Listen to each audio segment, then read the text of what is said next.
జోష్న నిజస్వరూపం ఏంటో కళ్ళారా చూసి దశరథ్ ఒక్కసారిగా షాక్ అయిపోతాడు. జోష్న ఇలాంటిదా అన్నట్టు. అయితే దాస్‌ని కొట్టి చంపేసింది. ఆల్మోస్ట్ ప్రాణం పోయే పరిస్థితిలో ఉన్నాడనమాట దాసు.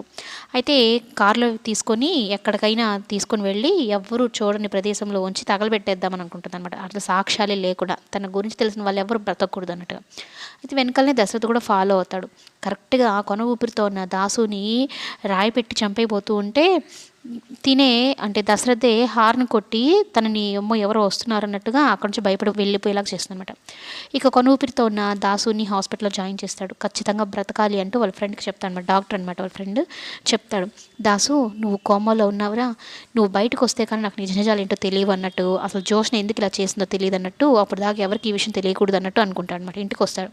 ఇంటికొచ్చేలోపు ఈ జోష్న ఈ అరాచకానికి పాల్పడే ముందు సుమిత్ర స్నానం చేస్తూ ఉంటే లోపల పెట్టి గడియేస్తుంది. ఎవరికీ తెలియకుండా దాసుని ఇంట్లోకి రానివ్వకుండా ఇదంతా చేసేస్తుందనమాట.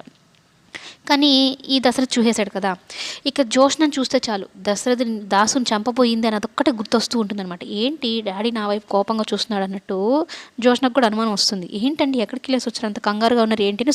ఆఖరికి సుమిత్రకు కూడా అసలు నిజం చెప్పాడనమాట. ఎందుకంటే కన్న కూతురు ఇలా చేసింది అంటే తట్టుకోలేదు కదా అన్నట్టుగా అనుకొని నిజ నిజాలేంటో తెలుసుకున్న తర్వాత జోష్న గురించి చెప్దామని